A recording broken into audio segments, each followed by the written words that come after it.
morning everyone. So Sunday dito sa amin sa Calgary, Alberta, Canada ngayon. Supposedly dapat 12:30 na ng tanghali. Pero since nga nagkaroon kami ng adjustment sa oras, bumalik kami ng 1 hour. So ngayon ay 11:30 na ng 11:30 pa lang ng umaga. So ayun nga, it's been a while bago tayo ulit nakapag-vlog. Medyo naging busy talaga sa trabaho mga guys. At for today's vlog nga ay sasamahan natin yung alaga namin dito, si David, si Rona. Bebenta kami ng ngayon, kalakal. So ito yung mga kalakal na sinabi ko na ipunin nila kapag kami nakikita sila sa daan or sa workplace nila, kasi malaking bagay ito. Kahit paano may makukuha silang pera dyan. So ngayon nga medyo napupuno na tong natin, yung ating storage. Kaya sabi ko ibenta na namin ngayon. Ayun, sakto naman, at dahil nga Sunday wala naman kaming ganong ganap dito sa loob ng bahay. Kaya sabi ko samahan ko na lang sila kung saan talaga to binibenta para next time sila na lang yung gagawa. At ayun, medyo malamig na talaga mga guys. Naka-layered na tayo ng panlabas ngayon. Meron tayong hoodie tsaka windbreaker. Parang nag-start na rin kasi mag-frost yung mga sasakyan, yung mga salamin ng sasakyan namin.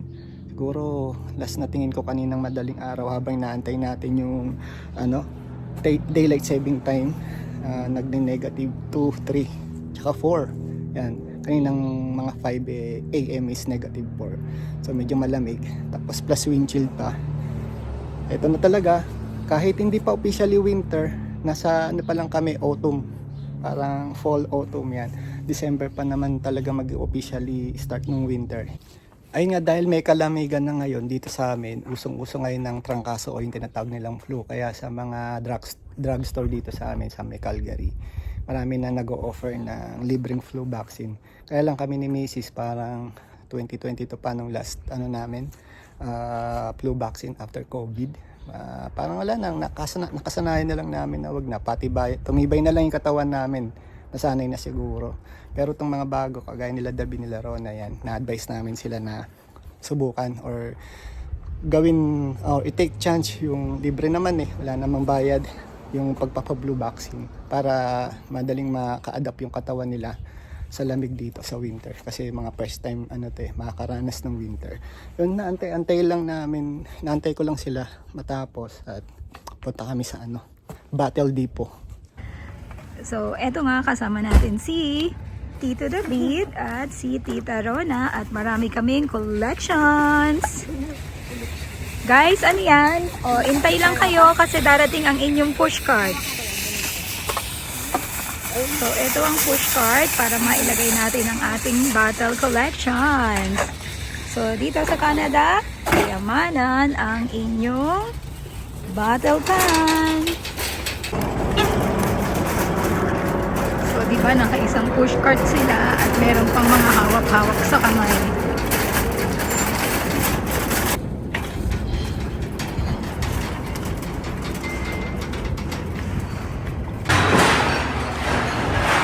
So, pila siya guys, at ito ang cart natin. Waiting lang tayo. So, ito nga pala yung mga bottles kung saan sila napupunta. So, yung mga aluminum, plastic, glass, bimetal, baggy na bags and bottle top, drink bags, and drink pouch, and yung mga ina-accept dito.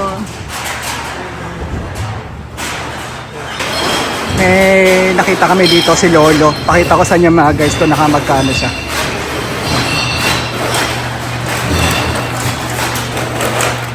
So yun mga guys, $200. Mahigit 223. Ayun yung mga nakolekta ni Lolo. Kaya yung mga basura dito, yung mga kalakal, mga bote ng soft drinks, coke can, napakalaking pera kapag ka naipon nyo. Samantalang kami, magkano ba? Ako, $10 lang. Malayong malayo dun sa kitatay. Let's go to ATM, cashier. O, go there. Turuan mo muna sila dito. Paano to? So, ayan. So, scan, barcode below.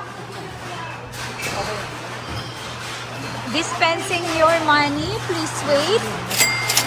So, ang mga Chumembolin ay nagkaroon ng 23.60.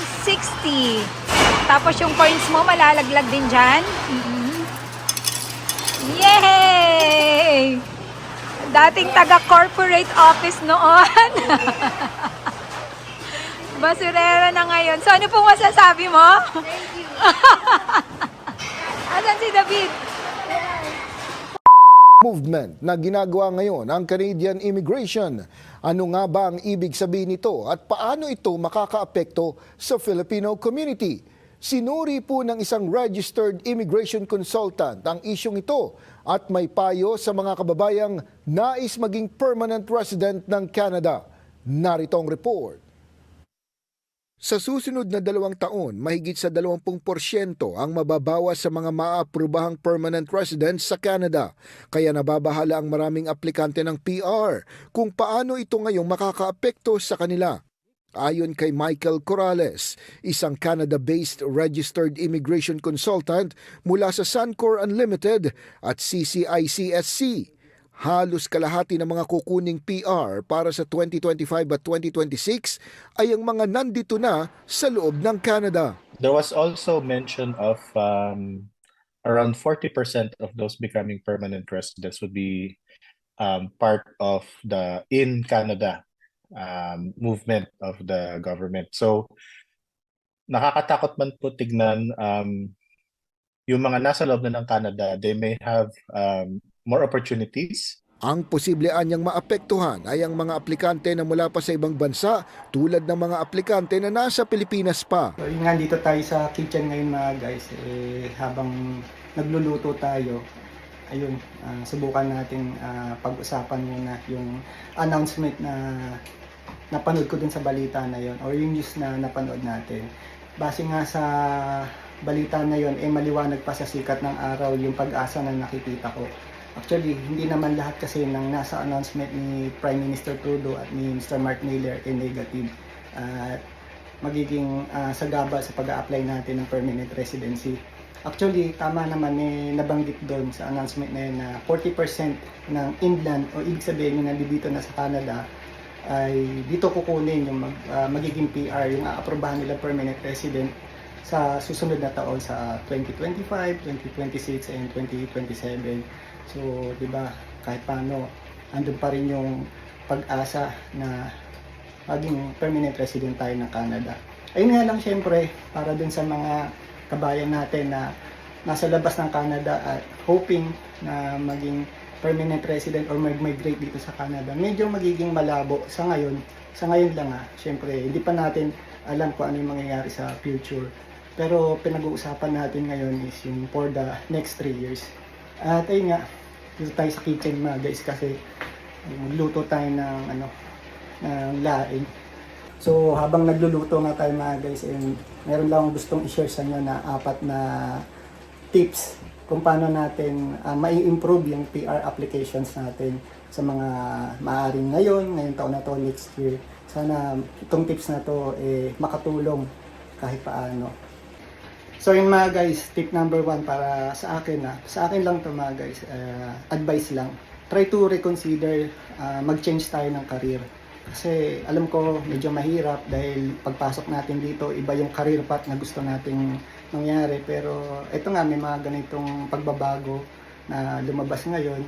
At syempre, priority natin, di ba, kahit paano, makapag-stay tayo ng matagal dito sa Canada and later on, maging resident and then citizen. So, para mangyari yon, kailangan natin mag-adjust sa pagbabago na nangyayari dito ngayon. Try natin subukan na pumasok sa field or sa industry ng healthcare, IT, construction, tsaka agriculture. Yan yung mga nabanggit nila na kailangan ngayon ng Canada. So, para sa pangarap, di ba, siguro pwede natin subukan kahit paano na umiba muna ng linya. Tip number 2, improve pa natin yung ating education, language skill, tsaka work experience. Alam ko may mga iba dito or may mga iba sa inyo na talagang lahat ginagawa ng best nila para ma-max out yung mga score natin pagdating sa language skill, education at work experience. Pero syempre sa pagkakataon na to, kung parang unahan na kasi mga guys, parang lahat ng pwede nating pagkunan ng points dapat na natin gawin.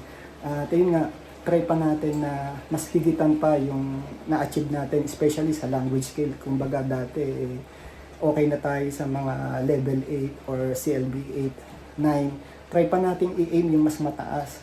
Siyempre, mas mataas, mas maganda, parang gano'n, di ba? Sa work experience din, gano'n.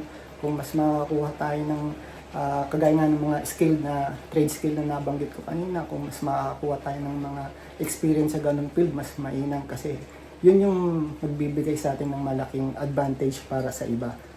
Especially nga, ngayon, parang nakikita ko kasi competition na yung pag-a-apply ng permanent residency. Kasi nga, nagbigay sila ng quota, parang 300,000 plus na lang yung nasa quota. So, syempre, just imagine kung gaano lang.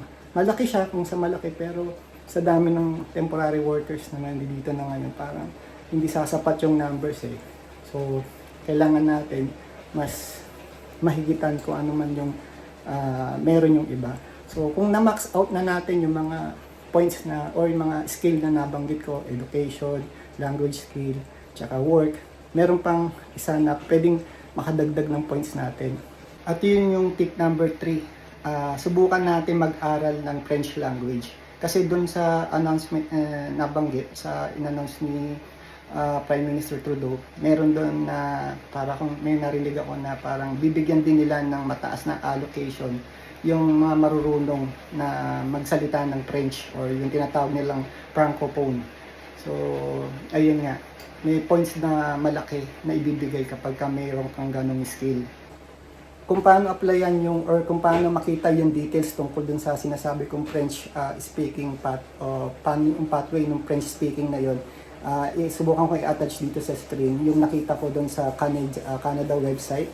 Maikli lang to mga guys, siguro kayo na lang yung bahalang gumawa ng research nyo, pero ito nga yung nakita ko at nabasa ko dun sa Canada website.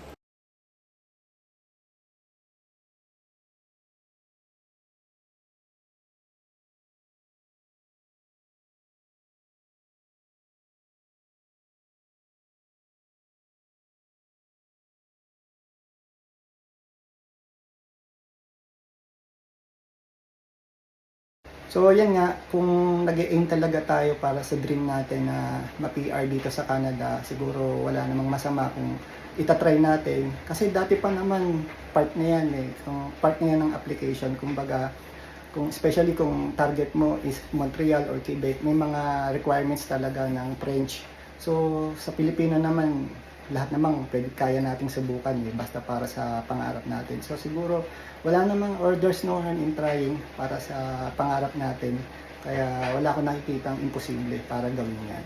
Para makatulong, makadagdag ng points at maging makadagdag advantage yun para sa application natin.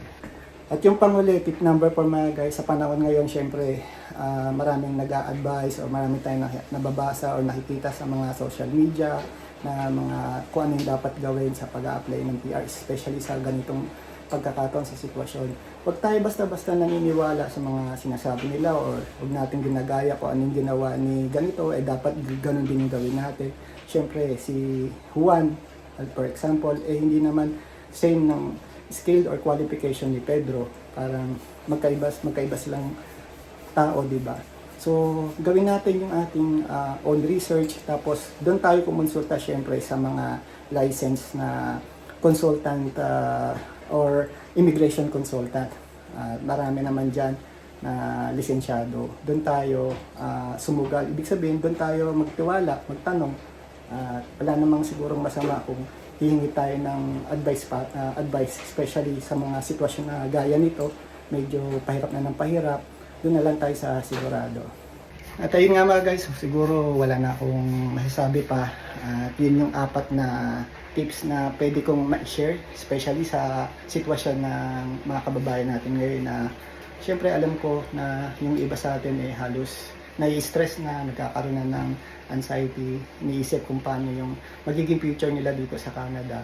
So yun nga, gaya nga nung nabanggit sa balita o sa announcement ni Prime Minister Trudeau, akala natin, di ba, puro negative. Pero kung iintindihin nyo lang mabuti kung ano yung nasa loob ng announcement niya, meron pa rin pag-asa. Kaya gawin na lang natin kung ano yung alam nating tama na paraan. Yun, bigay natin yung best natin para sa pangarap natin. So siguro hanggang dito na lang muna mga guys. Tapusin ko lang yung niluluto. Medyo late na nga rin pala ngayon.